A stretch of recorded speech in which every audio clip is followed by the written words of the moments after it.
లూకా రాసిన సువార్త 2వ అధ్యాయం. అంటే ఈ లూకా రాసిన సువార్త 2వ అధ్యాయం అంటే మనకి ఎక్కువగా యేసు ప్రభు యొక్క పుట్టుక గురించి ఉంటుంది. తర్వాత ఇంకోటి ఏంటంటే మీటింగుల విషయంలో పాటలు కూడా చక్కగా సిద్ధపడండి. ఇప్పటి నుంచే బాగా దివ్య నువ్వు కూడా 3 రోజులు రావాలి, అమ్మా నాన్న తీసుకురావాలి, మీ ఫ్యామిలీని అంతా తీసుకొని రావాలి. చక్కగా బయట వాళ్ళకి ఎవరికి లేవు పాటలు, ముందు మన వాళ్ళ తర్వాతే, మనం తిన్న తర్వాతే, అంతే కదా. అంతేగాని ముందు బయట వాళ్ళకి పెట్టేసి మనం ఫస్ట్ ఉండటం కరెక్ట్ అంటారా? చెప్పండి పద్మ గారు. ముందు బయట వాళ్ళకి పెట్టేసి కడుపు నిండా మనం ఫస్ట్ ఉండటం కరెక్టేనా? చెప్పండి. అంటే భోజనం అయితే అలాగా, కానీ దేవుని విషయంలో ముందు మనం, ఎందుకంటే ఎగ్జాంపుల్గా ఉండాలన్నమాట. దేవుని స్తోత్రం కలుగుగా. హల్లెలూయా.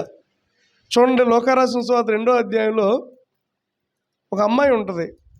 ఆ అమ్మాయి పేరు ఏంటంటే అన్న. చూడండి, లూకా రాసిన సువార్త 2వ అధ్యాయం, లూకా రాసిన సువార్త 2వ అధ్యాయం 37వ వచనం, 36వ వచనం నుండి ఉంటుంది. 36 నుంచి లూకా రాసిన సువార్త 2వ అధ్యాయం 36వ వచనం నుండి. మరియు ఆషేరు గోత్రురాలును పనుయేలు కుమార్తె అయిన అన్న అను ఒక ప్రవక్తి ఉండెను. ఆమె కన్యత్వము మొదలు 7 ఏండ్లు పెనిమిడితో సంసారం చేసి బహుకాలము గడిచినదై 84 సంవత్సరములు విధవరాలై ఉండి దేవాలయమును విడువక ఉపవాస ప్రార్థనలతో రేయింబగళ్ళు సేవ చేయుచుండెను. ఆమె కూడా ఆ గడియలోనే లోపలికి వచ్చి దేవుని కొనియాడి యెరూషలేములో విమోచన కొరకు కనిపెట్టుచున్న వారందరితో ఆయనను గూర్చి మాట్లాడుచుండెను. అంతటా వారు ప్రభు ధర్మశాస్త్రము చొప్పున సమస్తమును తీర్చిన పిమ్మట గలిలియలోని నజరేతును తమ ఊరికి తిరిగి వెళ్ళిరి. చిన్న ప్రార్థన చేసుకుందాం. యేసయ్య, ఈరోజు మాట్లాడుతున్నటువంటి వర్తమానంలో నీ సన్నిధి తోడుగా ఉంచు. మీరు ఎక్కడ చాటునా మమ్మల్ని మీరు బలపరచండి, మాతో మీరు మాట్లాడండి. నీ సన్నిధి మాకు తోడుగా ఉంచమని యేసునామములో ప్రార్థిస్తున్నాము తండ్రి, ఆమేన్. చూడండి, ఇక్కడ ఒక యేసుప్రభు వారు పుట్టిన తర్వాత, ఆయన యేసుప్రభు వారు పుట్టిన తర్వాత 8వ రోజున ఆయన్ని దేవాలయానికి తీసుకెళ్లారు. ఏది? చిన్నతనంలోనే 8వ రోజునే ఆయనకి సున్నతి చేయడానికి, తర్వాత ఆ బాబుని, అంటే ఇశ్రాయేలీయులలో ఉన్నటువంటి ఒక విధానం ఏంటంటే, ఎవరైనా ఒక జ్యేష్ఠుడు పుడితే నిర్గమాకాండం 13వ అధ్యాయంలో ఉంటుంది అనమాట, నీ ప్రథమ సంతానాన్ని దేవుడికి అర్పించమని ఉంటుంది. ఎవరి పిల్లలు పుట్టినా కానీ ఆ అబ్బాయిని కానీ అమ్మాయిని కానీ, లేదా అబ్బాయిని ఎక్కువగా ప్రథమ సంతానాన్ని దేవాలయానికి తీసుకొస్తారు 8వ రోజునే. 8వ రోజే తీసుకొస్తారు, 8వ రోజే సున్నతి చేస్తారు, 8వ రోజే పేరు కూడా పెడతారు. 8వ రోజే పెట్టేస్తారు పేరు. యూదుల సంప్రదాయ ప్రకారం 8వ రోజునే పేరు పెడతారు. యేసు ప్రభు వారి పుట్టకముందు దేవదూత చెప్పాడు ఒక మాట, ఏమని? నీకు కుమారుడు పుడతాడు, ఆయనకి యేసు అను పేరు పెట్టండి అని. కాబట్టి ఇప్పుడు పేరు పెట్టడానికి మందిరానికి తీసుకొచ్చారు. ఎవరిని? యేసయ్యని తీసుకొచ్చినప్పుడు అక్కడ ఒక ఆయన ఉన్నాడు, పాస్టర్ గారు, సుమియోను అనే ఆయన. ఆ యేసు ప్రభు వారిని చూసిన తర్వాత, అంటే ఒక ప్రవచనం ఉంటుంది అనమాట, యేసు ప్రభు వారిని అంటే రక్షకుడిని చూసే వరకు కూడా నువ్వు బ్రతికే ఉంటావు అనే ప్రవచనం ఉంటుంది ఆయన విషయంలో. సో ఆ బాబుని చూడగానే, ఆ రక్షకుడిని చూడగానే ఆయన సంతోషపడతాడు. అయితే అక్కడ ఒక అమ్మాయి ఉంటుంది. ఆ అమ్మాయి పేరు ఏంటంటే హన్నా ఉంటుంది. ఒక ఆవిడెవరో సమూయేలు తల్లి, పాత నిబంధనలో సమూయేలు తల్లి. ఈవిడేమో అన్న, ఒక ప్రవక్తిని. ఈవిడి గురించి మనం ఒకసారి చూస్తే, ఈవిడికి దాదాపు యూదులు సంప్రదాయ ప్రకారం, అంటే యూదులు ఏం చేస్తారంటే మెచ్యూర్ అయినటువంటి 1 సంవత్సరానికి పెళ్లి చేసేస్తారు. మెచ్యూర్ అది ఏ సంవత్సరంలో అయినా సరే కరెక్ట్గా మెచ్యూర్ అయిన సంవత్సరానికి వివాహం జరుగుద్ది. పూర్వం కూడా అలాగే జరిగాయి. కొంతమంది అది చిన్నప్పుడే చేసేవాళ్ళు. ఇప్పుడు దేవుని కృపను బట్టి గవర్నమెంట్ వారు ఏం చేశారు, 18 ఏళ్ళు లోపు కనుక పెళ్లి చేస్తే నాన్ బెయిలబుల్ కేసు, మామూలు కేసు కాదు. నేను పెళ్లి చేసినా కానీ అది నాకు ప్రమాదం. ఎందుకంటే పెళ్లి చేసేటప్పుడు ఆధార్ కార్డులో తప్పనిసరిగా ప్రూఫ్ ఉండాలి. అందుకనే మేము పెళ్లి చేసేటప్పుడు ఆధార్ కార్డులో ఉండాలి. తర్వాత వాళ్ళ ఆధార్ కార్డులో లేదనుకోండి, స్టడీ సర్టిఫికేట్లో కూడా డేట్ ఉండాలి. డేట్ కనుక లేకుండా పెళ్లి చేయకూడదు. తల్లిదండ్రులు కొంతమంది చెప్తారు, మా అమ్మాయికి 30 ఏళ్ళండి, లేకపోతే 20 ఏళ్ళండి, లేకపోతే నో, అది పని ఎవిడెన్స్ కావాలి. కాగితం రూపేగా ఎవిడెన్స్ కావాలి, రికార్డు పరంగా కావాలి. కాబట్టి 18 ఏళ్ళు నిండిన తర్వాత అమ్మాయికి పెళ్లి చేయాలి. అబ్బాయికి 21 ఏళ్ళు నిండాలి. 19 ఏళ్ళకి 20 ఏళ్ళకి చేయకూడదు. అది చట్టరీత్యా నేరం అన్నమాట. కాబట్టి 18, అబ్బాయికి ఏమో 21 నిండాలి. అప్పుడు ఆ సంవత్సరం ఏం జరిగిందంటే ఆ యూదుల్లో 14 ఏళ్ళకి ఈ అమ్మాయికి పెళ్ళి అయిపోయింది. ఎవరికి? అన్నాకి. 14 ఏళ్ళకి. డేట్లు కరెక్ట్గా గుర్తుపెట్టుకోండి. 14 ఏళ్ళకి పెళ్ళి అయింది. ఆ అమ్మాయి 21 సంవత్సరం వచ్చేపాటికి వాళ్ళ ఆయన చచ్చిపోయాడు. 21 ఏళ్ళకే. అంటే 7 సంవత్సరాలే భర్తతో కాపురం చేసిందండి. ఎవరు? అన్న. 7 ఏళ్ళే. పిల్లలు లేరు. మరి ఎందుకు పిల్లల్లో మెన్షన్ చేయబడాల? అక్కడ పిల్లలు లేరు ఆవిడికి. 7 ఏళ్ళే చేసింది కాపురం. మొత్తానికి ఆయన చచ్చిపోయాడు. 21 సంవత్సరాలకి విధవరాలు అయిపోయింది. ఏమైపోయిందండి? 21 సంవత్సరాలకి విధవరాలు అయిపోయింది. ఎంత భయంకరమైన పరిస్థితి అండి. పిల్లలు లేరు, హ్యాపీగా గడపాల్సినటువంటి వయసు, సంతోషంగా ఉండాల్సిన వయసు. 21 సంవత్సరాల్లోనే భర్తని కోల్పోయింది. ఈ అమ్మాయి పేద స్త్రీ ఏం కాదు, ఆషేరు గోత్రికురాలు. అంటే ఆషేరు గోత్రికురాలు అంటే చాలా ధనవంతమైనటువంటి కుటుంబం. ద్వితీయోపదేశకాండంలో ఉంటుంది. ఈ అమ్మాయి ఇల్లు ఎలా ఉంటుందంటే చాలా ధనవంతురాలు కలిగినటువంటి పిల్ల. పేదోళ్ళు కాదు, ఉన్నవాళ్లే. కానీ ఈ అమ్మాయి భర్తని కోల్పోయింది. ఇప్పుడు ఏంటి పరిస్థితి? ఇప్పుడు వరకు లోకం చూస్తే భర్త ఉండగానే ఇంకొక రిలేషన్స్ ఉన్నటువంటి పరిస్థితులు ఉన్నాయి ఇవాళ రోజుల్లో. భార్య ఉండగానే, చక్కటి భార్య ఉండగానే ఇంకొక రిలేషన్స్ కలిగినటువంటి పరిస్థితులు.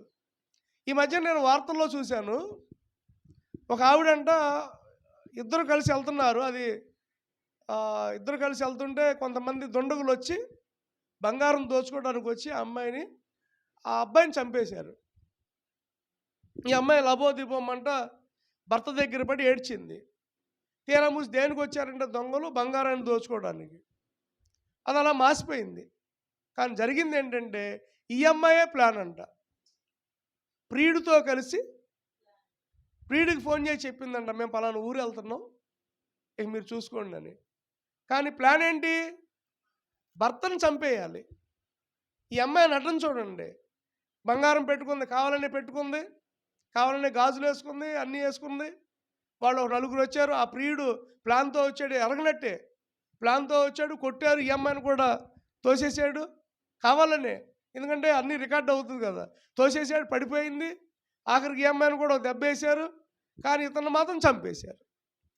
చంపేస్తే ఈ ప్లాన్ అంతా కూడా ఎలాగా రికార్డ్ అయిందంటే ఆఖరికి ఎవరో ఒక ఆయన ద్వారా తెలిసిందంట వీళ్ళిద్దరికి అక్రమ సంబంధం ఉంది. అప్పుడు పోలీసులు ఆ అమ్మాయిని పట్టుకొని గట్టిగా వాళ్ళ విధానంగా అడిగితే అప్పుడు చెప్పిందంట, నేనే కావాలని నా ఆయన్ని చంపించాను. దేనికోసం అంటే నా ప్రియుడు కోసం. పెళ్ళయి మంచి భర్త కలిగి మంచి కుటుంబం కలిగినటువంటి సంసారాలని పాడు చేసుకుంటున్నారు కొంతమంది. స్త్రీలు అవ్వచ్చు, పురుషులు అవ్వచ్చు. ఏది? పెళ్ళైన వాళ్ళే. ఇప్పుడు ఈ అమ్మాయికి పెళ్ళయింది, భర్త చచ్చిపోయాడు. అంటే ఈ అమ్మాయిలో ఉన్నటువంటి కొన్ని లక్షణాలు చూస్తే మనం మొట్టమొదటిగా తన పవిత్రతను తను కాపాడుకుంది. రాసుకోండి. She was a women of purity. ఆమె తన పవిత్రతను కాపాడుకుంది. దేవునికి స్తోత్రం కలుగును గాక. హల్లెలూయా. దేవుని నామానికి మహిమ కలుగును గాక. అర్థమవుతుందండి? ఒక పెళ్ళైన అమ్మాయి భర్త చచ్చిపోయాడు. భర్త చచ్చిపోయినప్పుడు రెండో పెళ్లి చేసుకోవచ్చు. బైబిల్ ప్రకారంగా భర్త చనిపోయినా, భార్య చనిపోయినా, అంటే బ్రతికుండగా చేసుకోకూడదు, అది నేరం. కానీ చచ్చిపోతే మాత్రం చేసుకోవచ్చు. భార్య చచ్చిపోయినా, భర్త చచ్చిపోయినా, చచ్చిపోతే చేసుకోవచ్చు, చంపేసి చేసుకోకూడదు, తర్వాత ఉండగా చేసుకోకూడదు. ఇప్పుడు ఈ అమ్మాయికి భర్త చచ్చిపోయాడు, పెళ్లి చేసుకోవచ్చు, కానీ పెళ్లి చేసుకోవాలి.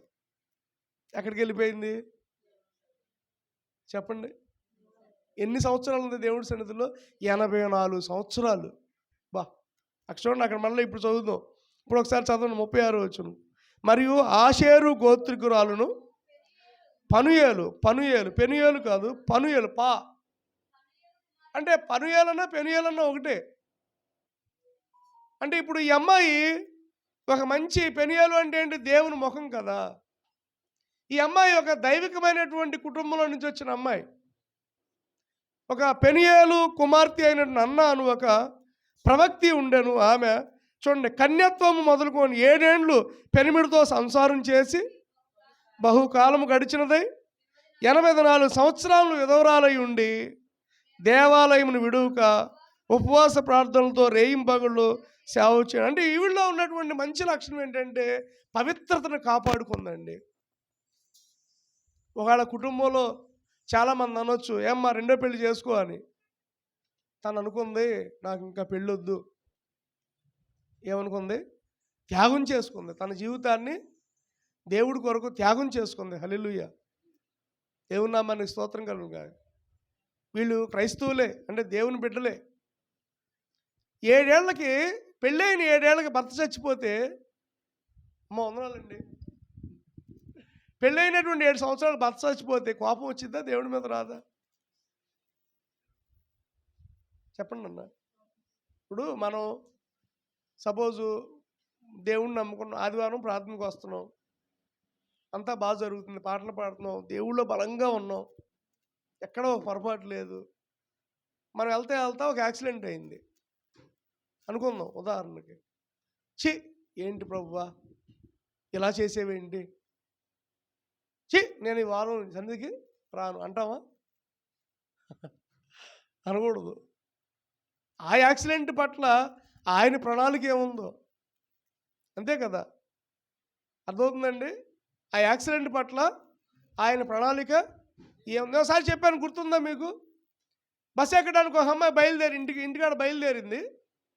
బస్సు ఎక్కడానికి బయలుదేరంగానే గబుకున ఏం జరిగిందంటే ఆ అమ్మాయి జారిపోయి పడిపోయింది. అంటే ఆటోలో పనికి వెళ్తారు ఒక కంపెనీకి అనమాట. నేను ఛానల్ నేను చెప్పేది, ఆటోలో ఒక కంపెనీకి పనికి వెళ్తుంటే ఈ అమ్మాయి ఏం జరిగిందంటే జారిపోయి పడిపోయింది, కాలు మెలుగుపడింది. మెలుగుపడంగానే ఈ అమ్మాయిని కాకుండా హాస్పిటల్కి తీసుకెళ్ళారు. హాస్పిటల్కి తీసుకెళ్ళంగానే ఈ అమ్మాయి మళ్ళీ ప్రార్థనే బాగా చేస్తుంది. హాస్పిటల్కి తీసుకెళ్ళంగానే డాక్టర్ అన్నాడు, అమ్మ కాలు కట్టేయాలి, ఇంజక్షన్ చేసి ఈరోజు నువ్వు ఎక్కడికి వెళ్ళకూడదు, ఇంట్లోనే కూర్చోమన్నాడు. దేవుని స్తోత్రం కలుగుతారు. ఇంట్లోనే కూర్చోమన్నాడు. కూర్చోమంటే అమ్మాయి బాధపడిపోతుందంట. అయ్యో ఇదేంటి, నా దేవుడు ఇలా చేశాడు, నేను రోజు పనికి వెళ్దాం అనుకుంటే ఛీ ఇలా చేసాడు ఏంటి అని చెప్పి దేవుడి మీద కొంచెం అలిగిందంట. ఎవరి మీద? కొంతసార్లు దేవుడి మీద అలుగుతారు. అలిగిందంట. అలగంగానే అసలు ఏం జరిగిందో తెలుసా? వీళ్ళు కంపెనీకి వెళ్తారు కదా, ఆటో వెళ్ళారు, బాగానే ఉంది, వచ్చేటప్పుడు యాక్సిడెంట్ అయింది ఆటోకి. డ్రైవర్కి కాళ్ళు చేతులు ఇరిగిపోయినాయి. కొంతమంది స్త్రీలు కొంత దెబ్బలతో బయటకు వచ్చారు. ఈవిడికి ఇప్పుడు మేలు జరిగిందా కీడు జరిగింది చెప్పండి? ఒకవేళ ఈ అమ్మాయి ఆటోలో ఉంటే చచ్చిపోయేదేమో. అంటే దేవుడు కొన్నిసార్లు మనల్ని తప్పించడానికి, దేవుడు మనల్ని కొన్నిసార్లు విడిపించడానికి దేవుడు మనకి ఎంతో సహాయం చేస్తాడు. మన జీవితంలో ఏం జరిగినా కానీ దేవుడి మీద అలగకూడదు. చూడండి, లోకారాసిన సువార్త 2వ అధ్యాయాన్ని జ్ఞాపకం చేసుకుంటున్నాం. లోకారాసిన సువార్త 2వ అధ్యాయంలో అన్న, ఇది నేను ఒకసారి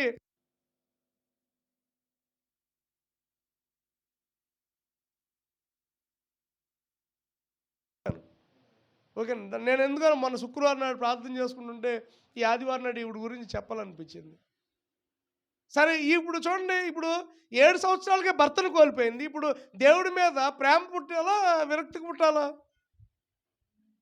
నా జీవితం ఏంటో ఎలా చేసావు, నేను భర్తను కోల్పోయాను, అసలు నీ గుమ్మం కూడా నేను తొక్కనని చెప్పి అనుకోవాలి. అలాంటిది ఆ అమ్మాయి 84 సంవత్సరాలు దేవుని మందిరంలో సేవ చేసిందండి. హల్లెలూయా. దేవుని నామానికి మహిమ కలుగును గాక. ఈ 84 సంవత్సరాలు చూడండి. ఇప్పుడు అంటే ఈ అమ్మాయికి ఎన్నేళ్ళు ఇప్పుడు? 14 సంవత్సరంలో పెళ్ళయింది. 21 సంవత్సరం వచ్చేపాటికి భర్త చచ్చిపోయాడు. 21 21 84 105 సంవత్సరాలు.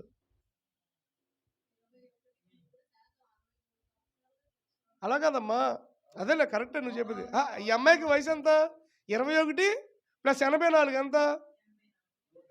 105 సంవత్సరాలు ముసలమ్మాయి ఇంకా బ్రతికి దేవుని మందిరంలో ఏం చేస్తుంది అంటే, ఇప్పుడు దేవుడి మందిరంలో మనం ఏమనుకుంటాం, యూత్ కావాలని అనుకుంటాం. ఈ అమ్మాయి ఎవరు? ముసలావిడి. కళ్ళు సరిగ్గా కనిపించకపోవచ్చు, కాళ్ళు సరిగ్గా నిలబడలేకపోవచ్చు, చేతులు సరిగ్గా పని చేయకపోవచ్చు, శరీరం అంతా కూడా ముసలి రూపం వచ్చేస్తుంది. వయసు పెద్ద అయ్యే కొలది ఏమొచ్చేస్తుంది? శరీరం అంతా కూడా ముసలి రూపం వచ్చేస్తుంది. హెయిర్స్ తెల్లంటికులు వచ్చేస్తాయి. అర్థమవుతుందా? తర్వాత 105 సంవత్సరాలకు వచ్చేపాటికి శాదస్తం పీక్స్కి వెళ్ళిపోద్ది.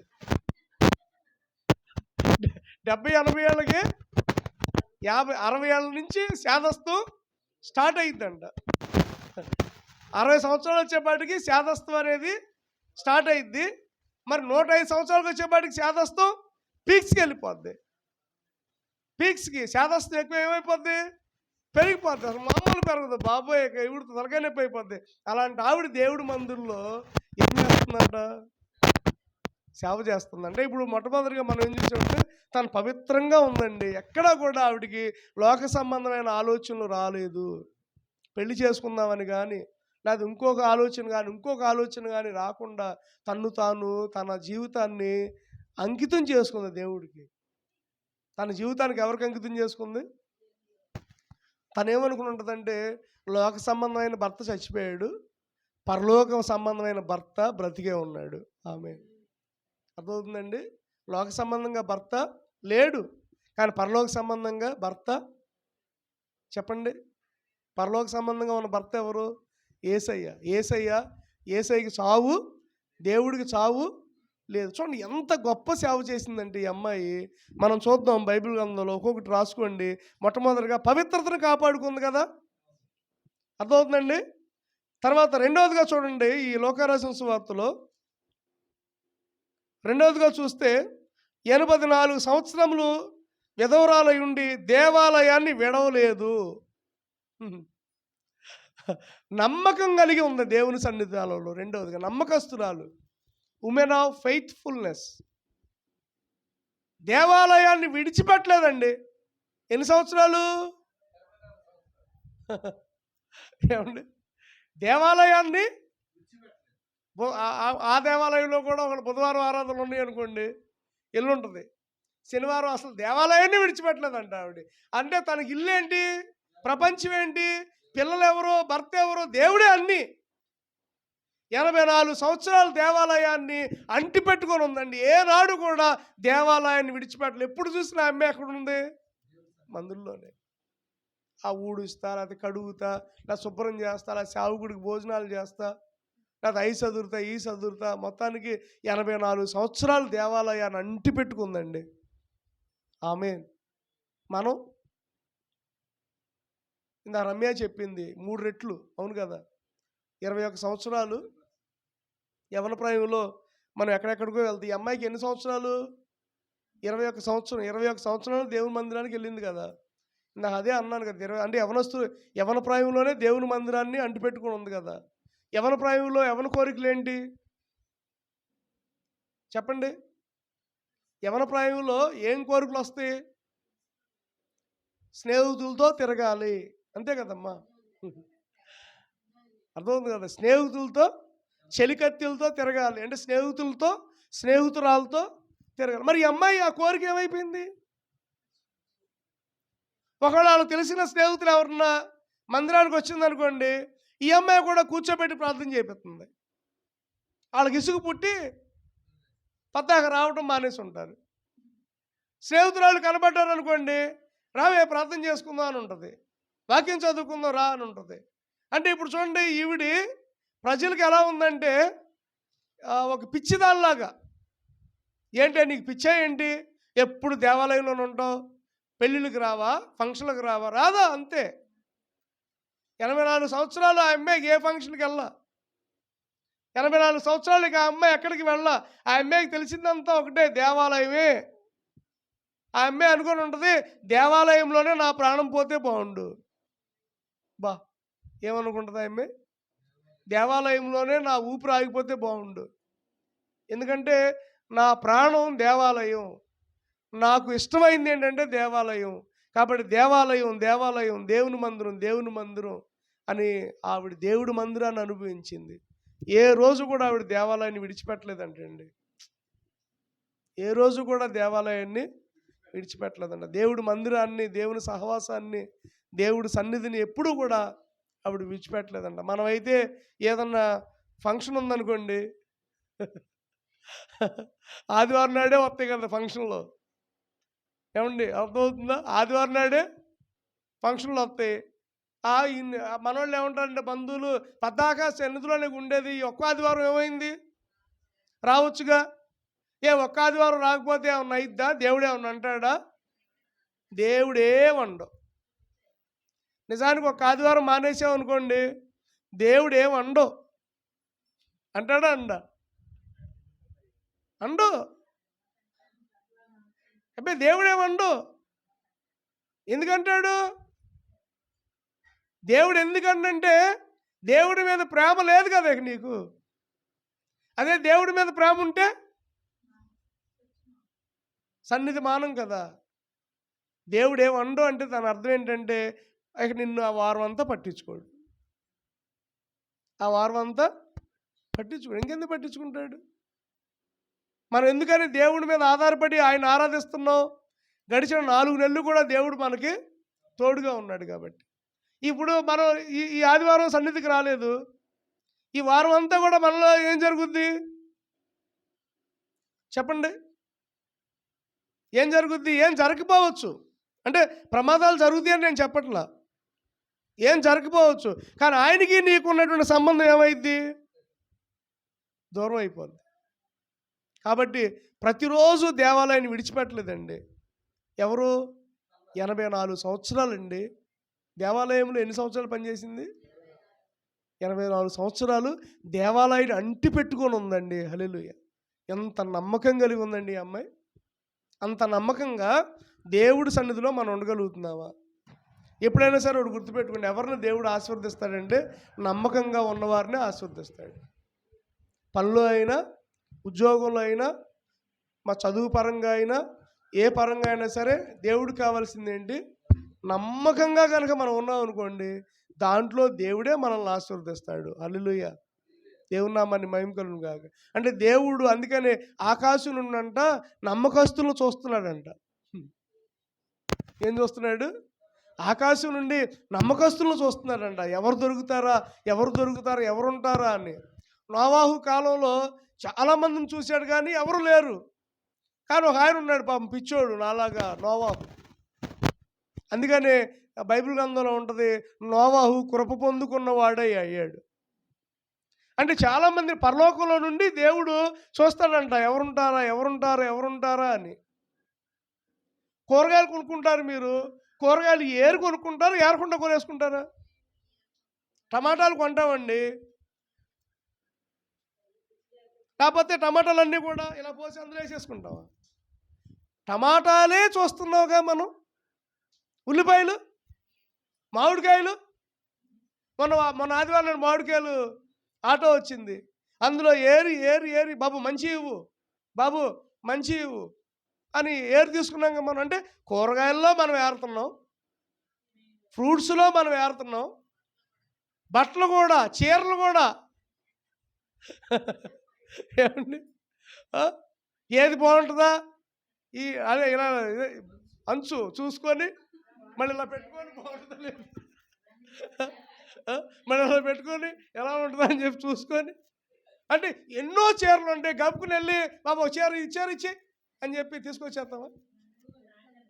ఇప్పుడు మన వాళ్ళు ఇస్త్రాకులు తీసుకొచ్చారు, ఈ షాపు తీసుకెళ్తాడు. పొద్దున్న నేను ఒక షాపులో అడిగా, ఏమండి మా చర్చికి వచ్చేవాళ్ళు ఇస్తరాకులు వేస్తున్నారండి, చాలా బాగున్నాయి, మీరు తీసుకోండి అని చెప్పి అక్కడ ఒక షాపులో అడిగితే ఆయన ఆయన ఒకటే మాట అన్నాడు, శాంపిల్స్ తీసుకురండి, శాంపిల్స్ తీసుకురండి. చూసి తీసుకుంటారా, చూసుకుని తీసుకుంటారా?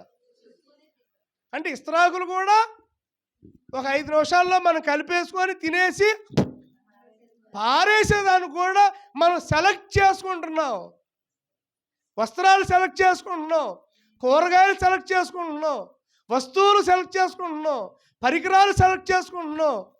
మరి చేసుకోబోయేవాడిని, చేసుకోబోయే అమ్మాయిని మొన్న ఒక ఏలూరులో మా వాళ్ళే బంధువులు 100-150 సంబంధాలు చూశారంట.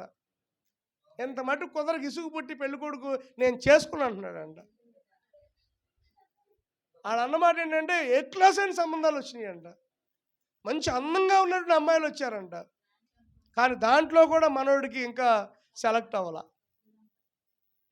అంటే చూడండి ఈ రోజులు ఎలా ఉన్నాయంటే అన్నిట్లో కూడా సెలక్షన్స్. మరి దేవుడికి చూడ్డా దేవుడు? చెప్పండి. చాలామంది ఉన్నారు, కానీ దేవుడు సెలెక్ట్ చేసేది ఏంటి? నమ్మకస్తుల్ని. నమ్మకస్తుల్ని చూడండి.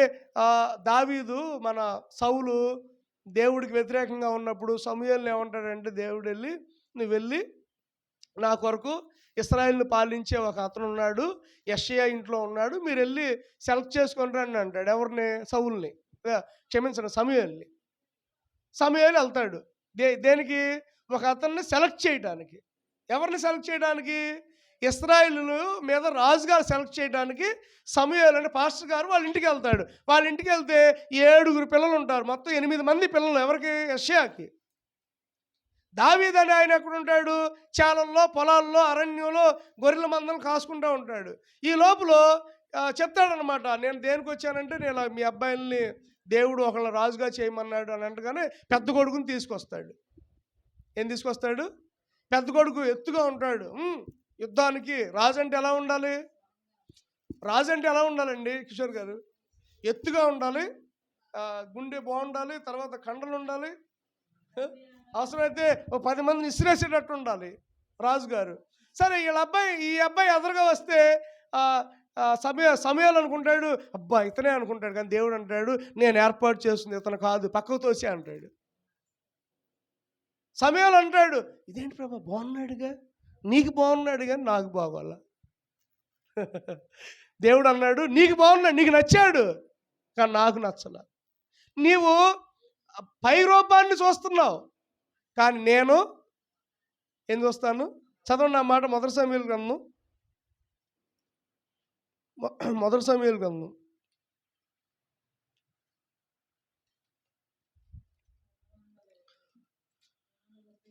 16వ అధ్యాయం అనుకుంటా.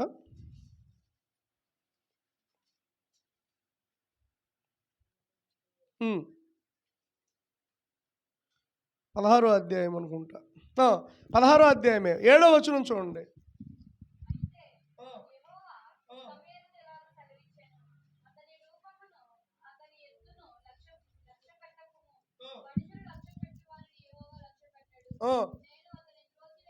చూడండి భలే చెప్తున్నాడు ఆయన. యెహోవా సమూయేలుతో ఎలాగో సెలవిచ్చాడు, అతని రూపమును అతని ఎత్తును లక్ష్య పెట్టొద్దు. మనుషులు లక్ష్య పెట్టి వాటిని దేవుడు ఏం చేస్తున్నాడు చెప్పండి? మనుషులు లక్ష్య పెట్టి వాటిని దేవుడు ఏం చేస్తున్నాడు చెప్పండి? తర్వాత అన్నాడు చూడు, నేను అతని త్రోసివేసి ఉన్నాను. మనుషులు పైరూపమును లక్ష్య పెట్టుదురు కానీ యెహోవా హృదయాన్ని లక్ష్య పెడతాడు. ఆమేన్, హల్లెలూయా. సమూయేలు ఏం చూస్తున్నాడు? చూస్తున్నాడు, కానీ దేవుడు హృదయాన్ని చూస్తున్నాడు. హల్లెలూయా. దేవుళ్ళో ఉన్న గొప్పతనం ఏంటంటే, దేవుడికి కావాల్సింది ఏంటంటే నీ రంగు కాదు. నువ్వు నల్లగా ఉన్నా కానీ దేవుడికి నచ్చుతావు. ఆమేన్. నాకు నా భార్య నచ్చినట్టు. దేవుని స్తోత్రం కలుగు కాక. అర్థమవుతుందండి? నాకు నా భార్య నచ్చు, నా కళ్ళతో చూడు అలాగనమాట. మా పెళ్ళికి చాలామంది కామెంట్స్ ఏంటంటే, ఎర్రగా ఉన్నాడు పెళ్ళి కొడుకు, అసలు మామూలుగా పెళ్ళి కూతురు నల్లగా ఉంది. అప్పుడు అమ్మగారు చాలా నల్లగా ఉండేది. నా రంగంతా ఇప్పుడు లాగేసుకుంది. తేలపోలు వచ్చిన తర్వాత ఎవరైనా సరే ఎర్రబడాల్సిందే. ఆమేన్. తేలపోలు వచ్చిన తర్వాత ఎవరైనా సరే సుందరంగా మారాల్సిందే. దేవుని నామానికి స్తోత్రం కలుగును గాక. అర్థమవుతుందండి? నాకు నచ్చింది. అర్థమవుతుందండి? నాకు నచ్చింది. అంటే ఇప్పుడు మనుషులు ఏం చూస్తారు? అబ్బా ఎర్రగా ఉంది, లేకపోతే అమ్మాయి లేదా అబ్బాయి ఎర్రగా ఉన్నాడు, లేకపోతే గట్టిగా ఉన్నాడు, బలంగా ఉన్నాడు, ఇతనైతే యుద్ధానికి బాగుంటాడు అని ఎవరో సమయాలు చూశాడు. కానీ దేవుడు తోసి పక్కకి అన్నాడు. మళ్ళీ తర్వాత రెండో కొడుకుని చూపించాడు. రెండో కొడుకును కూడా తోసి, తర్వాత మూడో కొడుకుని చూపించాడు. తోసే ఎవరో దేవుడు. నాలుగో కొడుకుని చూపించాడు. నీకు అసలు ముందే అన్నాడు. తర్వాత ఐదో కొడుకుని చూశాడు. నాకు నీ మీద కోపం వచ్చేస్తుంది. తర్వాత ఆరో కొడుకుని, సమయాలు నిన్ను. తర్వాత ఏడో కొడుకుని. ఇక అప్పుడు అన్నాడు అన్నమాట సమయాలు, నాయన ఇక ఎవరో లేరా నీ కొడుకులు అనగానే అప్పుడు అన్నాడు వాళ్ళ నాన్న ఏమన్నాడు, ఇంకో చిన్న ఆయన ఉన్నాడు, ఏది చాలంలోకి వెళ్ళాడు, పొలానికి వెళ్ళాడు గొర్రెలు తీసుకొని. ఇంతగా చిన్న ఆయన చేసే పని ఏంటి?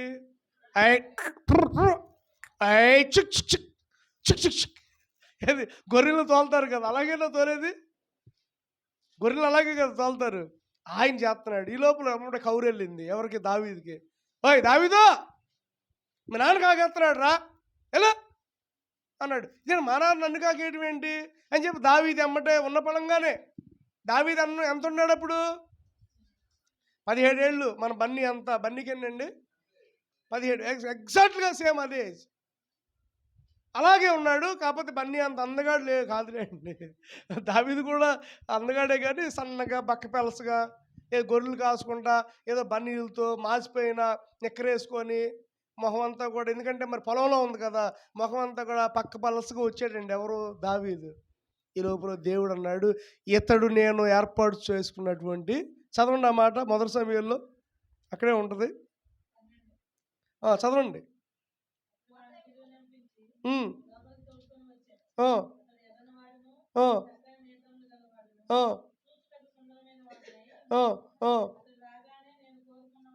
చూడండి, నేను కోరుకున్నవాడు ఇతడే. హల్లెలూయా. నేను ఎవరిని కోరుకున్నాను?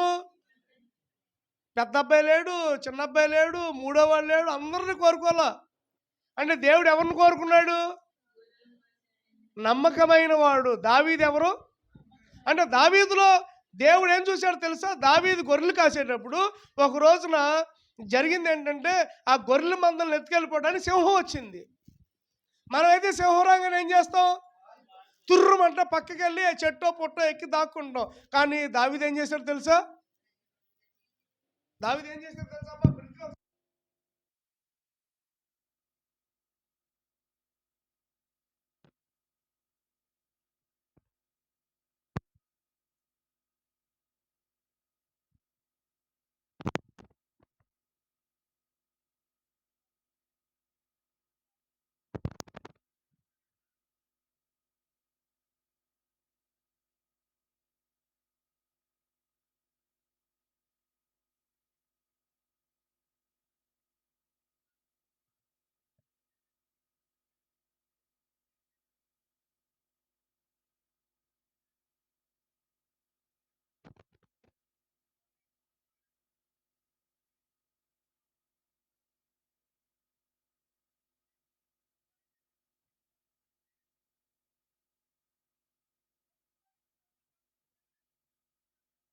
ఇతడే నేను కోరుకున్నటువంటి వాడు అని దావీదుని దేవుడు ఇశ్రాయేలుకు రాజుగా ఏర్పాటు చేసుకున్నాడు. కాబట్టి మనం కూడా దేవుని సన్నిధానంలో ఈవిడ ఎలా ఉంది? నమ్మకంగా ఉందండి. టయానికి వచ్చేది. అర్థమవుతుందండి? ఏ పని చెప్పినా కానీ మందిరంలో అసలు మందిరం పని అంతా కూడా ఈవిడే చూసుకుందండి. 84 సంవత్సరాలు. ఎన్నేళ్ళండి? 84. ముసలమ్మాయి అయ్యే వరకు కూడా. అంటే ఈవిడ వయసుతో పాటు ఉన్నవాళ్ళు కొంతమంది చచ్చిపోయి ఉంటారు, కానీ ఈవిడ బ్రతికే ఉంది. ఆమె హల్లెలూయా. చూడండి 84 సంవత్సరాల్లో కూడా ఆ అమ్మాయి నమ్మకంగా ఉంది. అందుకని దేవుడు నమ్మకమైన వారిని ఒక ఉన్నతమైనటువంటి రీతిగా హెచ్చిస్తాడు. స్తోత్రం కలుగును గాక. మూడవదిగా చూద్దాం, రాసుకోండి. మూడవదిగా చూస్తే చూడండి ఇక్కడ 37వ వచనంలో 84 సంవత్సరములు విధవరాలు ఉండి దేవాలయం విడువక ఉపవాస ప్రార్థనలతో రేయింబగళ్ళు సేవ చేస్తుంది. డే అండ్ నైట్ ప్రార్థన చేస్తుంది, ఉపవాస ప్రార్థనలు చేస్తుంది. మూడవదిగా ప్రార్థన కలిగిన స్త్రీ ఎవరు? విధవరాలు. బా ఏం చేస్తుందండి? ప్రార్థన కాదు, పక్కన ఒకటి ఉంది. ఏం ప్రార్థన కాదండి, ఆ తర్వాత చూద్దాం. ఏం ప్రార్థన అమ్మా? Fasting prayer. ఉపవాసం చేస్తుంది. అంటే ప్రతిరోజు ఆవిడ ఏం చేస్తుందంటే ప్రార్థన చేసుకుంటుంది. మనం ప్రతిరోజు ప్రార్థన చేసుకుంటాం, కానీ అప్పుడప్పుడు ఉపవాస ప్రార్థన చేస్తాం. కానీ ఆవిడ ఒకవేళ ఏదన్నా సంభవించింది అనుకోండి, ఈ చర్చిలో ఎవరికన్నా బాగోలేదు అనుకోండి, ఆవిడ ఉపవాసం ఉంటుంది. సేవకుడికి బాగోలేదు అనుకోండి, ఆవిడ ఉపవాసం ఉంటుంది. తన కోసం కాదు ఉపవాస ప్రార్థన. ఎవరి కోసం? ఆ చర్చికి వచ్చే వాళ్ళందరి కోసం, ఆ దేవాలయానికి వచ్చే వారందరి కోసం, దేవుడు పరిచయం కోసం ఉపవాసం ఉంటుంది. స్తోత్రం కలుగును గాక. చూడండి, రేపు 13, 14, 15 మీటింగ్లు జరుగుతుంది కదా. 2 రోజులు ఎవరైనా ఉపవాసం ఉంటారా మీటింగ్ కొరకు? ఏం తినకుండా, లేదా ఒక పూట తినకుండా ఉండగలరు? అన్నయ్య ఎత్తాడు, ఎస్తేర్ గారు ఎత్తింది, సావుకురాలు ఎత్తింది, దివ్య ఎత్తింది, పద్మా గారు ఎత్తారు. చేతి ఎత్తడం కాదండి,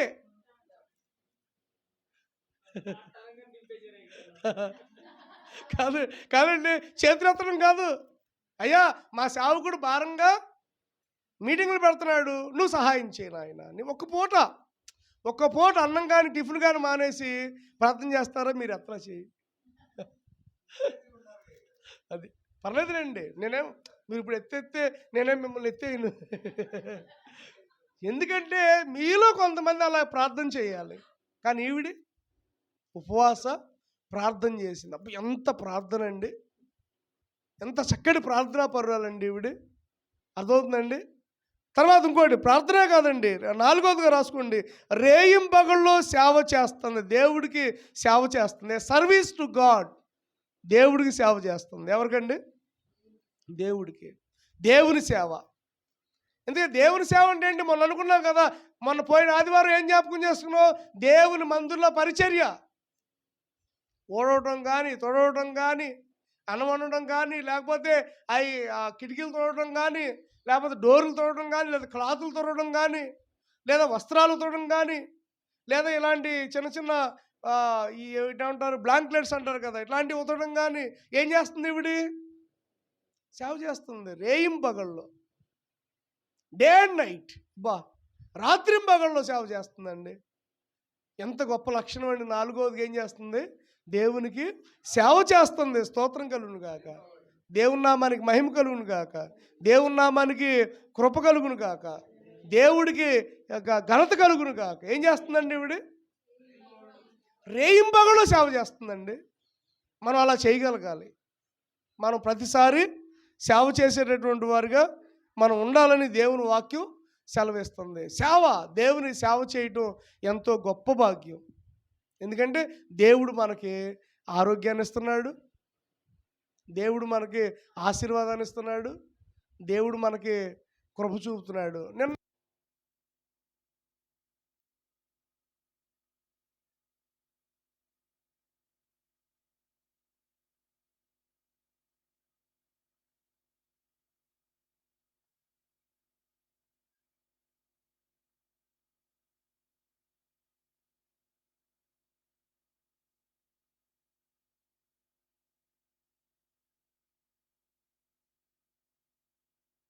ఏంటి అదేగా.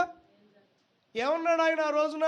చచ్చిపోతాడండి, ఆఖరి చూపు చూడాలకి వెళ్ళి అని అన్నాడు. అలాంటిది ఇప్పుడు బ్రతికాడుగా. మరి ఏది సాక్ష్యం?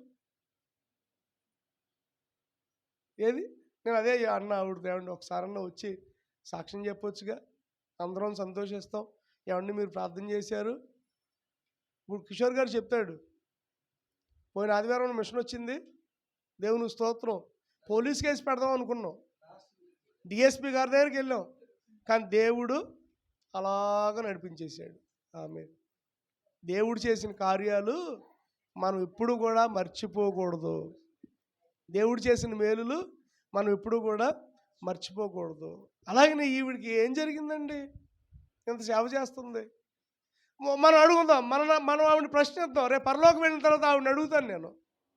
మనం అడుగుదాం ఆవిడ్ని, అమ్మ నువ్వు 84 సంవత్సరాలు చేసావు కదా, అసలు నీ జీవితంలో ఏం జరిగింది అంటే ఆవిడ చెప్పే సమాధానం ఏంటంటే ఏమంటుందో తెలుసా? అంటే మనం ఏమనుకుంటున్నాడు? భర్త చచ్చిపోయాడు అని అనుకుంటున్నాం మనం. భర్త ఇహలోకంగా చచ్చిపోయాడు, కానీ భర్త రక్షణ పొందాడు, ఆవిడ రక్షణ పొందింది. దేవుని స్తోత్రం. అంటే ఆవిడ ఏమి సూచించిందో తెలుసా? నా భర్త ఒకవేళ 150 సంవత్సరాలు బతికినా కానీ రక్షణ లేనివాడైతే ఎక్కడ ఉంటాడు? ఇప్పుడు నా భర్త రక్షణ పొందాడు, చచ్చిపోయాడు, ఎక్కడున్నాడు? అది ఆవిడ నమ్మింది. నా భర్తను నువ్వు తీసుకెళ్ళి నీ సింహాసనం ముందు కూర్చోబెట్టావు, నా భర్తను అయితే నీ దగ్గర కూర్చోబెట్టున్నావు, నన్ను ఎప్పుడు కూర్చోబెట్టుకుంటావు అని ఈవిడ కసితో ప్రార్థన చేసింది, సేవ చేసింది. స్తోత్రం కలుగును గాక. అంటే ఆవిడ కూడా నేను కూడా నీ దగ్గరే ఉండాలి, నా భర్త నీ దగ్గర ఉన్నాడు, నేను కూడా నీ దగ్గరే ఉండాలని చెప్పి అనుకుందండి. ఎంత గొప్ప విశ్వాసం అండి. సేవ చేసిందంట. దేవునికి సేవ చేయాలి. ఏం చేయాలి? దేవునికి సేవ చేస్తాం, మనకు ఎంతో ఆశీర్వాదకరం. దేవుడు సేవలో మనం ఉండాలి. ఇప్పుడు నేను సపోజ్ పాంప్లెట్లు ప్రార్థన చేసి ఇస్తాను, అవన్నీ మీకు ఒక 20 ఇస్తాను. ఆ 20 కూడా ఎవరికి ఇవ్వాలి? ఆ 20 కూడా చక్కగా 20 పాంప్లెట్లు ఇచ్చారనుకోండి, చక్కగా అబ్బా పాంప్లెట్లు ఇచ్చారు బాగున్నాయే, మా పాస్టర్ గారు ఇంకో ఎవరో ఉన్నారు, ఇంకో ఆయన ఎవరున్నారు బాగున్నాయే అని చెప్పి చక్కగా అరమరలో పెట్టడం కాదు. నేను చర్చి పేరు చెప్తానండి. నాకు అప్పటి నుంచి బాగా చర్చిలకి ఇవ్వడం మానేశాను. నేను ఒక చర్చికి పాంప్లెట్లు ఇచ్చానండి. ఇస్తే ఒక 50 పాంప్లెట్లు ఇచ్చాను చర్చికి. ఆ పాస్టర్ గారు నాకు బాగా తెలిసిన ఆయన, మాకు బాగా కావాల్సిన ఆయన. 50 పాంప్లెట్లు ఇచ్చానండి. ఇస్తే ఆయన అన్నాడు పంచుతాను పాస్టర్ శంకరపాల్, నేను పంచుతాను అన్నాడు. ఆఖరికి ఏం జరిగిందంటే మీటింగ్లు అయిపోయినాయి. మీటింగ్లు అయిపోయిన తర్వాత నాకు ఆ పాంప్లెట్ కావాల్సి వచ్చింది. ఏది ఒక పాంప్లెట్ అన్నా నా దగ్గర, ఎందుకంటే అన్నీ ఇచ్చేస్తాంగా, బీరువాల్లోనే ఎక్కడ ఉంచుకోం కదా, ఇచ్చేస్తాం కదా. అప్పుడు నాకు ఐడియా వచ్చింది, పాస్టర్ గారికి 50 పాంప్లెట్లు ఇచ్చాను కదా, ఒకళ్ళ చర్చిలో 50 మంది రారు, 30 మంది వస్తారు వాళ్ళ చర్చికి, ఒకళ్ళు ఏమైనా మిగిలినవి ఉన్నాయేమో అని చెప్పి వాళ్ళ చర్చికి వెళ్ళాను నేను. వాళ్ళ చర్చికి వెళ్ళి ఆ చర్చి ఒకళ్ళ ఇంటి దగ్గర ఉన్నప్పుడు ఆయన అడిగాను, ఏమండి మేము పాంప్లెట్లు ఇచ్చాం కదండి, పోయిన నెలలో ఒక పాంప్లెట్ కావాల్సి వచ్చింది, కొంచెం ఏమైనా మిగిలిందా అండి నేను ఇచ్చినాయి అంటే, ఏమోనండి ఒకసారి వెళ్ళి చూడు శంకరపాల్ గారు అని చెప్పి వెళ్తే 50 అలాగే ఉన్నాయండి. ఆ పొద్దుకే నేను ఇచ్చాను కదా ఆ పేపర్లో కరెక్ట్గా అక్కడే లెక్క పెట్టి కళ్ళమ్మ నీళ్ళు వచ్చినాయండి. 50 పాంప్లెట్లు అక్కడే ఆ బలిపీఠం దగ్గర అక్కడే ఉంచాడండి ఆ పాస్టర్ గారు, పంచలా. నేను ఎమ్మటే వాళ్ళతో ఒక మాట అన్నాను, ఏమండి నా జీవితంలో ఇంకెప్పుడు కూడా మా పాంప్లెట్లు మీ చర్చికి రావు. కళ్ళమ్మ నీళ్ళతో ఆ వ్యక్తికి చెప్పాను, నా జీవితంలో ఇంకెప్పుడు కూడా నేను బ్రతుకుండగా మా మీటింగుల పాంప్లెట్లు మీ చర్చికి రావు. అప్పటి నుంచి నేను ఇంకా చర్చికి ఇవ్వాలి.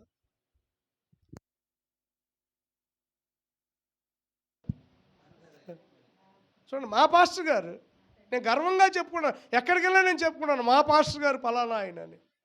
ఆయనే అలా చేస్తే బయట వాళ్ళు ఇంకేం పంచుతారండి? అర్థమవుతుందండి. ఈ పాంప్లెట్లు దాదాపు 1100 రూపాయలు అయినాయి.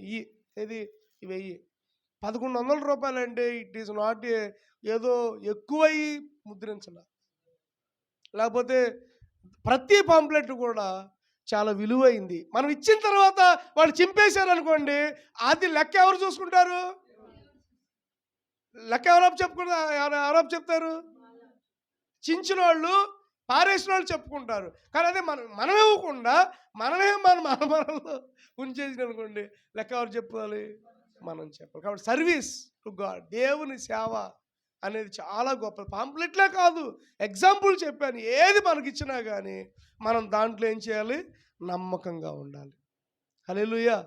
దేవుని నామానికి మహిమ కలుగు. ఎలా ఉండాలండి? మనం దేవునికి నమ్మకస్తులమై ఉండాలి. స్తోత్రం కలుగును గాక.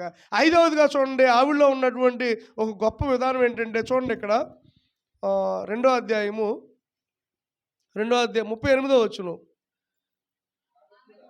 ఆమె కూడా ఆ గడిలోనే లోపలికి వచ్చి చూడండి, దేవుణ్ణి కొనియాడి, అంటే యేసయ్యని స్తుతించింది. ఐదవదిగా రాసుకోండి, దేవుణ్ణి కొనియాడింది అంటే స్తుతించింది. దేవుణ్ణి కొనియాడి అంటే ఆవిడ కూడా ఎవరిని చూసింది? యేసయ్యని ఎత్తుకుంది. యేసయ్యని, అమ్మ అర్థమవుతుందా? యేసయ్య పుట్టక ముందు 85 సంవత్సరాలు పెద్ద ఆవిడ ఈవిడ. అంటే యేసు ప్రభు వారికి ఈవిడికి ఎంత తేడా? ఈవిడికి ఎన్నేళ్ళు అనుకున్నాం మనం? 105 సంవత్సరాలు. యేసు ప్రభుకి ఎన్ని రోజులు? 8 రోజులు. అంటే 105 రోజులు పెద్దది యేసు ప్రభు కంటే. ఎవరు? అన్న. అంటే అంత బాలుని కూడా చూసి ఏమనాలి? దేవుడుగా అంగీకరించింది. అన్న ప్రవక్తి. ఆవిడేం చేసిందో తెలుసా? ఆ బాలుని చూసి రక్షకుడు పుట్టాడు. హల్లెలూయా. జ్ఞానులు వచ్చి ఎలాగైతే బంగారం సాంబ్రాణి బోళాన్నిచ్చి ఆయన్ని పూజించారో, అలాగే ఈవిడ కూడా ఆయన్ని పూజించింది. ఎవరిని? యేసయ్యని పూజించింది. అంటే యేసయ్యే నిజమైనటువంటి రక్షకుడు. ఇప్పుడు రక్షకుడు వచ్చాడు. అప్పుడు అందరూ కూడా యూదులు రక్షకుడి కోసం ఎదురు చూస్తున్నారు. రక్షకుడి కోసం ఎదురు చూస్తున్నారు. మెస్సయ్య కోసం చూస్తున్నారు. అంటే ఇప్పుడు ఈవిడ ఏం చేసింది? మెస్సయ్యను కళ్ళారా చూసింది ఆమె. అంటే యేసయ్యని బ్రతికుండగా చూసింది. ఆమేన్. దేవుని వాక్యం ఏం చెప్తుందో తెలుసా? రేపు మధ్యాకాశంలో ప్రభు వస్తాడు కదా. ఒకవేళ మనం కనుక సజీవులుగా ఉంటే మనం రెప్పపాటును మార్పు నొంది మనం ప్రభువుని చూస్తామంట. అలాగా యేసు ప్రభుని కళ్ళారా చూసే భాగ్యం మనకిస్తే, మనం చచ్చిపోయామనుకోండి, మనకు తెలియదు. అదే ఇప్పుడే యేసు ప్రభుని మనం చూస్తే, యేసు ప్రభుని ఇప్పుడే కళ్ళారా ఆయన చూసి, రా బిడ్డ అని చెప్పి అలా చేపట్టుకుంటే, రానా అని చేపట్టుకుంటే, రామ్మా అని చెప్పి చేపట్టుకుంటే, బడా నమ్మకమైన మంచి దాసుడా అని చెప్పి మనం చేపట్టుకుంటే, అసలు ఆయన చేయి మనం పట్టుకుంటే, అబ్బా అసలు ఆయన ఇప్పుడు తాగుతాము, అసలు ఆయన ఎలా ఉంటాడు. ఎన్నో ఫోటోలు వచ్చినాయి ఆయన గురించి. అలా ఉండడు అసలు యేసయ్య. నాకు కూడా గడ్డం పెట్టుకొని, నేను కూడా గడ్డం పెంచుకొని ముళ్ళ కిరీటం పెట్టుకుంటే నేను యేసయ్యని అయిపోతా. కానీ నేను యేసయ్యని కాదు. అర్థమవుతుందండి? కిషోర్కి బాగా గెటప్పేసి ఒక ముళ్ళ కిరీటం పెట్టి ఇలా ధ్యానంగా ఒక గొర్రె పిల్లని ఎత్తుకొని ఫోటో దిగాడు అనుకోండి, కిషోర్ యేసయ్య. కానీ కిషోర్ కాదు యేసయ్య. అసలు యేసయ్య ఎలా ఉంటాడు నాకు అనిపించింది. అసలు ఆయన ముక్కు ఎలా ఉంటుంది, ఆయన పెదాలు ఎలా ఉంటాయి, అసలు ఆయన స్వరం ఎలా ఉంటుంది, ఒక్కసారి మనం వినాలి. హల్లెలూయా. అంతే కదా. నా స్వరం ఎలా ఉందో మీకు తెలుసు, మీ స్వరం ఎలా ఉందో. అందుకని యేసయ్య అన్నాడు, నా గొర్రెలు నా స్వరాన్ని వింటాయి. కాబట్టి మన స్వరం ఆయనకి తెలుసు కాబట్టి ఆయన స్వరం ఎలా మాట్లాడతాడు ఆయన, ఆయన కంఠధ్వని ఎలా ఉంటుంది. అందుకని ఇదంతా కూడా ఎవరు చూశారంటే భక్తులైన యాహోను గారు మాత్రమే చూశాడు పరలోకంలో. రేపు మనం కూడా చూస్తాం. ఆమేన్. రేపు మనం కూడా ఆయన దగ్గర నుంచి ఆయన అంట 6 అడుగులు ఎత్తుంటారంట. యూదులు అందరూ కూడా 6 అడుగులు ఎత్తుంటారంట. 6-6.5 అడుగులు ఎత్తుంటారంట. ఎత్తుగా ఉంటారంట యూదులు అందరూ కూడా. ఇప్పుడు నేను 5-4 ఉన్నాను, నాకంటే అడుగు ఎత్తుంటాడు యేసయ్య. ఆయన దగ్గర ఇలా నుంచుంటే, అబ్బా యేసయ్య చక్కగా ఆయన దగ్గర పట్టుకుంటే అబ్బా ఎంత బాగుంటుందండి. ఆయన తాగితే ఎంత బాగుంటుంది. ఆయన జీవం కలిగిన దేవుడు కదా, ఆయన గొప్ప దేవుడు కదా. కాబట్టి ఆయన చూడాలన్న ఆశ మనలో ఉండాలి. ఎవరిని చూడాలని? అందుకని నేను పాట పాడుతూ ఉంటాను కదా ఎప్పుడు, ఎదలోని ఆశ నిన్ను చూడాలని, మదిలోని ధ్యాస నిన్ను చేరాలని. పాడదాం. ఎదలోని ఆశ నిన్ను చూడాలని, మదిలోని ధ్యాస నిన్ను చేరాలని, హృదయాల నేలే ప్రేమ రాజా, హృదయాల నేలే ప్రేమ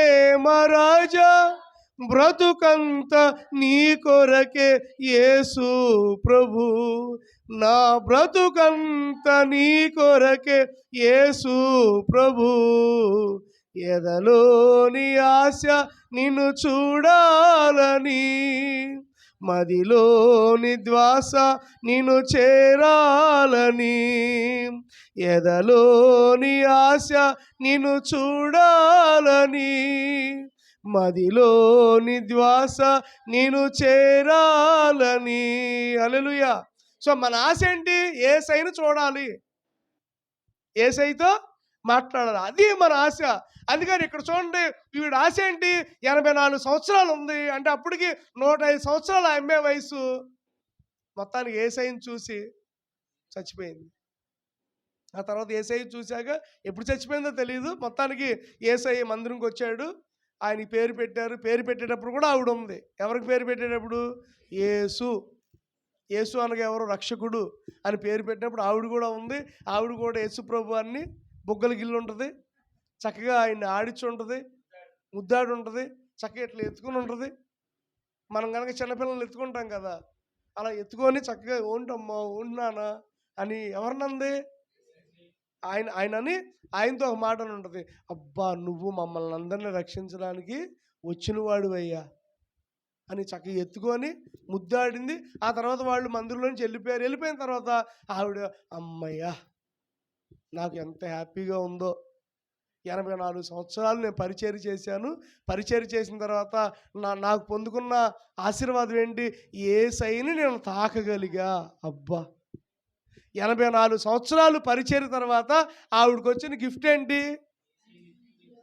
యేసయ్యని ఎత్తుకునేటటువంటి ధన్యత ఆవిడకి ఇచ్చాడు. అలాగే 84 సంవత్సరాలు కాదు, ఎన్ని సంవత్సరాలైనా సరే మనం దేవుని సన్నిధిలో సేవ చేస్తే దేవుడు మనల్ని, మన కుటుంబాలని, మన బిడ్డల్ని ఆశీర్వదిస్తాడు. అందుకని ఆయన ఎత్తుకోవడానికే ఆవిడికి అన్ని సంవత్సరాలు ఆరోగ్యం ఇచ్చాడు. 84 years దేవుడి మందిరంలో ఉన్నటువంటి మాటలండి. చెప్పండి, 84 సంవత్సరాలు దేవాలయంలో ఉన్నటువంటి మాటల. 84 సంవత్సరాలు చర్చికి రావడం మంచిదే, వస్తారు, ఆదివారం వస్తారు, సోమవారం నాడు ఆదివారం వస్తారు, మళ్ళా వెళ్ళిపోతారు, మళ్ళీ బుధవారం వస్తారు వెళ్ళిపోతారు, శనివారం వస్తారు వెళ్ళిపోతారు. 10 రోజులు ఉంటే నేను మాట చెప్పనండి, 10 రోజులు అసలు ఈ గేటు దాటకుండా మందిరంలో ఉందుంగాక. ఈసారి దేవుడి చిత్తం అయితే ఒక 7 రోజులైనా ఉపవాస ప్రార్థనలకి అసలు మనం బయటికి వెళ్ళకూడదు. బయటికి మంచినీళ్ళకి ఏదైనా సరుకులకి అంతే, బయటికి వెళ్ళకూడదు. మనం 7 రోజులు కూడా మందిరంలోనే ఉంటే బట్టలు ఎక్కడికే తెచ్చేసుకోండి, బ్యాగులతో తెచ్చేసుకోండి, బ్యాగులతో.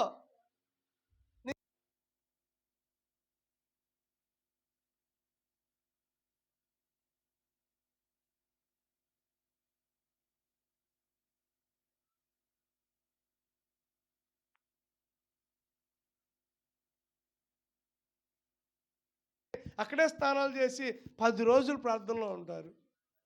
అలాంటి గొప్ప కార్యాలు దేవుడు చేస్తాడు మనకి. మనం కూడా పిల్లలు గమనించండి, ఇలాగే కాదు చాలా చోట్ల అలాగే జరుగుతాయి. రేపు మనం కూడా అలాగే కనీసం మినిమం 7 రోజులు ఆదివారం టు ఆదివారం అంతే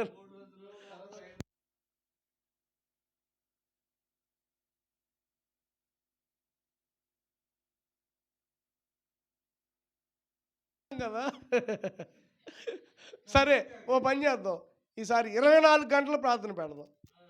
ఒకసారి ఇలాగే పెట్టారు ఓ పాస్టర్ గారు, ఎక్కడంటే గుడివాడ దగ్గర పెడితే ఒక 5గురు పాస్టర్లను పిలిచాడు. ఆ 5గురులో నేను ఒక ఆయన అనమాట. ఏంటి ఆడ ప్రార్థన 24 గంటలు? ఆమెను లేదు, పాటలు పాడుకుంటారు, వాక్యం చెప్తారు, ఆ తర్వాత బయటికి వెళ్ళి వాష్రూమ్కి వెళ్ళేవాళ్ళు వాష్రూమ్కి వెళ్తారు, మళ్ళీ వస్తారు, మళ్ళీ పాటలు పాడుకుంటారు, మళ్ళీ మళ్ళీ మళ్ళీ రాత్రి తెల్లవారులు కూడా ఏ టైంకి అయితే స్టార్ట్ చేసామో మరలా అదే టైంకి ఎండింగ్ అనమాట. ఇప్పుడు సపోజ్ మధ్యాహ్నం 12కి స్టార్ట్ చేసాం అనుకోండి, మళ్ళీ రేపు మధ్యాహ్నం 12 వరకు. నిజమే, బాగుంది ఆలోచన, చాలా బాగుంది. దేవుడి చిత్తం అయితే మన మీటింగ్లు అయిన తర్వాత ఆగస్టులో కానీ జూలైలో కానీ మనం 24 గంటల ప్రార్థన. అసలు పడుకుంటే ఇంకెందుకు, ఇక 24 గంటలు పడుకుంటే ఒకళ్ళ మీద వాళ్ళు పడుకోవాలి, అసలు పడుకోవటాలు లేవు.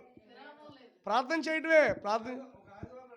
అలాగేనండి, ఆదివారం నుంచి మళ్ళా ఆదివారం. అవును, అలా పెడదాం. నిజమే, మంచి ప్రేరేపణ వచ్చింది కదా. అలాగా మనం 24 గంటలు దేవుడి మందిలో నుండి ఓకే, మళ్ళీ ఆదివారం. అలాగే సరే. చూడండి, అసలు దేవుడు ఎంత గొప్పవాడు అంటే 84 సంవత్సరాలు ఉందండి ఆ అమ్మాయి. మరి 84, నేను ఒక మాట ఇంకోటి చెప్తాను చూడండి. 84 సంవత్సరాలు ఆవిడికి పోషణ ఎవరిచ్చి ఉంటారు? బట్టలు పాప ఆవిడ ఏమిటి వేసుకోవాలిగా, చీరో లేకపోతే అంగీలో ఏదో ఒకటి తొడుక్కోవాలిగా. మరి ఆవిడకి ఆ భర్త లేడు, భర్త చచ్చిపోయాడు, ఒంటరిగా ఉంది. అందరూ ఉన్నారు, కుటుంబాలు ఉన్నాయి, కానీ వదిలేశారు. ఎందుకని వదిలేశారు? వాళ్ళ మాట వినలా. వాళ్ళు ఏమని ఉంటారు? నీకు రెండో పెళ్లి చేస్తామని ఉంటారు. వద్దు నాకు రెండో పెళ్లి. అయితే మేమేమి పట్టించుకో. చాలామంది దేవుణ్ణి నమ్ముకున్న తర్వాత చచ్చిపోయిన తర్వాత ఇదే వస్తుంది. మీరు కనుక క్రైస్తవ ఆచారంతో చేస్తే మేము పట్టించుకో అంటారు. అలాగే ఇప్పుడు గమనించండి, ఈ అమ్మాయిని కూడా అంటారు మేము పట్టించుకో. మీరు పట్టించుకోకపోయిన పర్లా, నన్ను పట్టించుకునేవాడు నా యేసయ్య. మనం అదే కదా మనం పాడుకున్నాం. తల్లి తండ్రి లేకున్నా, బంధుజనులు రాకున్నా, లోకమంతా ఒకటైనా, బాధలన్నీ బంధువులైనా, తల్లి తండ్రి లేకున్నా, బంధుజనులు రాకున్నా, లోకమంతా ఒకటైనా, బాధలన్నీ బంధువులైన, ఆధారం నాకు ఆధారం, నాకు తోడు నీడయున్నా నీ కృపయే ఆధారం, ఆశ్రయము నా ఆశ్రయము, నీ నామమే ఆశ్రయము. హల్లెలూయా. అంటే చూడండి, 84 సంవత్సరాలు ఎవరు పోషించారు అంటే దేవుడి మీద ఆధారపడింది కాబట్టి దేవుడే చూశాడు. ఆరోగ్యాన్ని ఇచ్చాడు, వస్త్రాలు ఇచ్చాడు, తర్వాత తనకు కావలసినటువంటి సమస్తము ఇచ్చాడు. అసలు ఎంతగా పోషించాడండి. 84 ఇయర్స్. బా చూడండి, యేసయ్య అసలు ఎంతగా పోషించాడండి. 84 ఇయర్స్ చర్చిలో ఉందండి ఆవిడ, మందిరంలో ఉంది. ఎంత గొప్ప ధన్యురాలు. అందుకని ఆ రోజుగా మంచి సాక్ష్యం పొందుకుంది ఆవిడ. మంచి సాక్ష్యం. ఏంటా సాక్ష్యం? దేవాలయంలో ఉంది అన్న సాక్ష్యం పొందుకుంది. దేవుడు నిజంగా ఆవిడని దీవించినట్లుగా మనల్ని కూడా దేవుడు దీవించును గాక. ఆవిడ విధవరాలండి, విధవరాలు. ఆవిడలో ఉన్న ఫస్ట్ క్వాలిటీ ఏంటి? పవిత్రంగా ఉంది. అంటే యవ్వన ప్రాయంలో భర్త చచ్చిపోయినప్పటికీ కూడా నాకు ఇంకొక భర్త ఎవరు వద్దు అనుకుంది. కానీ ఈ రోజున మళ్ళా నేను చెప్తున్నప్పుడు గమనించండి, మనం యథార్థంగా ఉండాలి దేవుని మందిరంలో. మనకి ఒకే భార్య, ఒకే భర్త, అంతే. ఇంకొక వేరే ఆలోచన ఉండకూడదు. చచ్చిపోయే వరకు కూడా మనకి వారే, ఇంకా వేరే ఆలోచన మనకు ఉండకూడదు. దేవునికి స్తోత్రం కలుగును గాక. మనం పవిత్రంగా ఉండాలి. ఎక్కడ? దేవాలయంలో. రెండవది ఏంటి చెప్పండి? చూడండి, దేవాలయాన్ని విడిచిపెట్టలా. తన జీవితంలో ఎప్పుడు కూడా దేవాలయాన్ని విడిచిపెట్టలా. మరి మనం చాలాసార్లు దేవుడి మందిరాన్ని విడిచిపెట్టేస్తాం. తర్వాత మూడోది, నమ్మకస్తురాలు. నమ్మకంగా ఉంది ఎవరికి? దేవునికి. తర్వాత నాలుగవదిగా ఏం ప్రార్థన? ఉపవాస ప్రార్థన. మనం చేస్తున్నాం ఏం ప్రార్థన? ప్రార్థనలు, మామూలు ప్రార్థన. కానీ ఆవిడ ఉపవాస ప్రార్థన. తర్వాత ఐదవదిగా సేవ చేసింది. ఎప్పుడు? డే అండ్ నైట్, రాత్రింబగళ్ళు కూడా ఆయనకి సేవ చేసింది. ఆరోదిగా మంచి ఆరోదిగా దేవుణ్ణి స్తుతి చేసింది. అది స్తుతి యాగం. దేవుణ్ణి కొనియాడింది. తర్వాత ఏడవదిగా, 7 రాసుకున్నారా? 6. ఆరోదిగా మంచి సాక్ష్యం పొందుకుంది. అలాగే మనం కూడా మంచి సాక్ష్యం పొందుకుందాం గాక. ఆమేన్. దేవుడి వాక్యాన్ని దీవించి ఆశీర్వదించును గాక. ప్రార్థన చేసుకుందాం. తల వంచండి, ప్రార్థన చేసుకుందాం. ఈ అమ్మాయిలో ఉన్న క్వాలిటీస్ని ఎత్తిపట్టుకొని ప్రార్థన చేసుకుందాం. మన మధ్యలో ఉన్నటువంటి సుశీల ప్రార్థన చేస్తారు. ప్రార్థన చేసుకుందాం. ప్రభువా, మేము కూడా నీ సన్నిధిని విడిచిపెట్టకుండా ఎప్పుడు కూడా ప్రభుదేవా నీ సన్నిధిని పట్టుకొని, అయ్యా నీ సన్నిధే మాకు ఆశ్రయం అయ్యా, ఇంకెవ్వరూ మాకు ఆశ్రయం లేరు, ఇంకెవ్వరూ మాకు ఆధారం కాదయ్యా. నీ సన్నిధానంలో ప్రభువా రేయింబగళ్ళు కూడా అయ్యా అన్న ఎలాగైతే ఉందో ఆ రీతిగా ప్రభా మేము ఉండే భాగ్యాన్ని దయచేయండి అయ్యా. నీకు సేవ చేసుకునే స్తోత్రం భాగ్యాన్ని దయచేయండి అయ్యా అని ప్రార్థన చేసుకుందాం. అమ్మా తీర్మానం చేసుకోండి. స్తోత్రం నేను స్తోత్రం కూడా స్తోత్రం రేయింబగళ్ళు స్తోత్రం చేస్తానయ్యా స్తోత్రం. సేవ. పరిశుద్ధుడా నీకోసం మహోన్నతుడా నీ మందిరంలో ప్రేమగల ఏదో నా పరిచయం తండ్రి, చేస్తానయ్యా. మీకు వందనాలు స్థుతులు స్తోత్రములు ప్రభ. ఇదిగో నా తండ్రి అయ్యా, ఇప్పటి వరకు నా తండ్రి ప్రభ, ఇదిగో గడిచిన నెలంతా మమ్మ కాచి కాపాడి ఇదిగో